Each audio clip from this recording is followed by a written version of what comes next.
एक बड़ी खबर आपको बता रहे, मुख्तार अंसारी को आजीवन कारावास की सजा सुनाई गई है। इस वक्त की बड़ी खबर आपको बता रहे, मुख्तार अंसारी को फर्जी शख्स लाइसेंस के मामले में आजीवन कारावास की सजा सुनाई गई है। 1990 का यह मामला था जिसमें मुख्तार अंसारी पर फर्जी शख्स लाइसेंस बनवाने का आरोप था और इसमें ये मुख्तार अंसारी को दोषी पाया गया था कल, और अब आज उनको आजीवन कारावास की सजा सुनाई गई है। तो एमपी एमएलए कोर्ट ने मुख्तार अंसारी को आजीवन कारावास की सजा सुनाई है। तो मुख्तार अंसारी को आजीवन कारावास की सजा सुनाई गई है। 36 साल पुराने शख्स के फर्जी लाइसेंस के मामले में सजा सुनाई गई है। 1990 का यह पूरा मामला था जिसमें फर्जी शख्स लाइसेंस बनवाने का आरोप मुख्तार अंसारी पर लगा था और अब इस पुराने शख्स लाइसेंस के मामले में सजा सुनाई गई है। तो एमपी एमएलए कोर्ट ने मुख्तार अंसारी को दोषी ठहराया था और आज मुख्तार अंसारी को फर्जी शख्स लाइसेंस के मामले में आजीवन कारावास की सजा सुनाई गई। हालांकि कई अन्य मामलों में भी लगातार मुख्तार अंसारी जेल में ही सजा काट रहा है और एक मामले से अब और भी ज्यादा मुश्किलें जो हैं वो मुख्तार अंसारी की बढ़ती हुई नजर आ रही हैं। तो मुख्तार अंसारी को फर्जी शख्स लाइसेंस के मामले में उम्र कैद की सजा सुनाई गई है। सुशांत हमारे सहयोगी अधिक जानकारी के लिए इस वक्त हमारे साथ जुड़ रहे हैं। सुशांत, आजीवन कारावास की सजा सुनाई गई मुख्तार को। नित्यानंद जी, क्या क्या सजा सुनाई गई बताइए। 420 में 7 वर्ष सजा, 50,000 जुर्माना अदा न करने पे 3 माह, 467/120 में आजीवन कारावास, 1 लाख रुपया जुर्माना और जुर्माना अदा न करने की दशा में 6 माह अतिरिक्त सजा भुगतनी होगी। 468 में 468 में 7 वर्ष की सजा, जुर्माना 50,000 और यदि जुर्माना अदा नहीं करते हैं तो 3 माह की सजा, 3 माह अतिरिक्त भुगतना पड़ेगा। और 30 आर्म्स एक्ट में 6 माह की सजा, 2,000 जुर्माना, यदि जुर्माना अदा नहीं करते हैं तो 1 सप्ताह।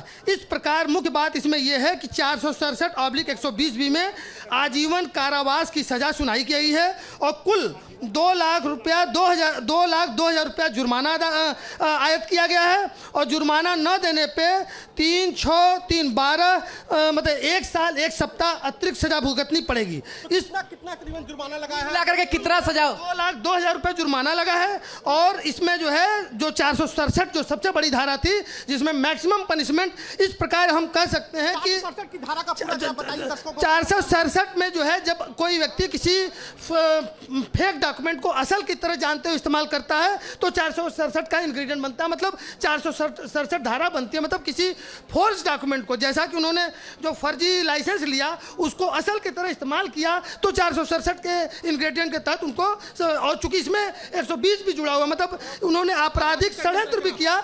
इसलिए जो है इस प्रकार कोर्ट ने जो सुबह बहस हुई थी और जो उनके डिफेंस के लॉयर ने कहा था कि उस वक्त वो 20-22 साल के वकील ने क्या क्या कहा, मुख्तार के वकील ने हुई थी, उन्होंने 2 चीजें कही थी कि 20-22 साल की उम्र थी जब उन्होंने 86-87 में ये अपराध किया था। और चूंकि जो सीबीसीआईडी के एडवोकेट महोदय थे उन्होंने कहा था कि इन्होंने सॉवरेनिटी का दुरुपयोग किया है, मतलब ये एमपी एमएलए रहते हुए इन्होंने इस प्रकार का अपराध किया जो समाज को बहुत ही गलत मैसेज गया। तो उस पर सिन्हा त्रिपाठी जो उनके वकील थे उन्होंने कहा कि उस वक्त जब सजा हुई थी वो मात्र 20-22 साल के थे और एमपी जो एमएलए जो बने वो 35-36 साल के में बने हैं।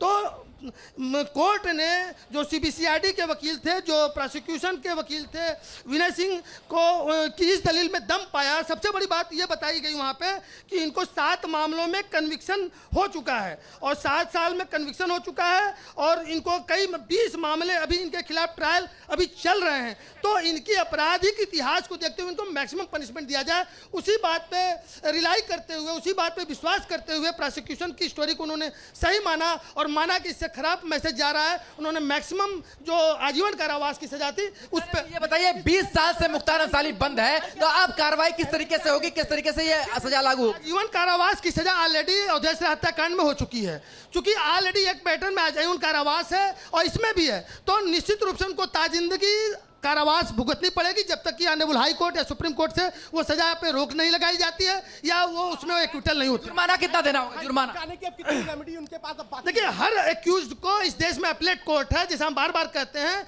और honourable high court, honourable supreme court का साहब के भी मैटर में आपने देखा होगा, जो कि सबसे बड़ा देश का मुलजिम माना जाता है, उसको भी high court, supreme court, appellate court में जाने का मौका मिला था। तो इनको भी अपील करने का पूरी राइट है, हाई कोर्ट जा सकते हैं, सुप्रीम कोर्ट अन्य मामलों में गए भी हैं, इसमें भी जाएंगे। लेकिन जी अभी जो कितना जुर्माना दिया गया, कितना जुर्माना टोटल आया? देखिए, चेहरे पे कोई भाव नहीं था, हम जो रीड कर पाए, चेहरा सामने उसमें टीवी था वीडियो कॉन्फ्रेंसिंग में, तो उन्होंने कोई रिएक्शन नहीं दिया, उन्होंने सजा सुना और चुपचाप जो है उसको स्वीकार कर लिया, उस पर कोई रिएक्शन उनका नहीं था, साइलेंट थे।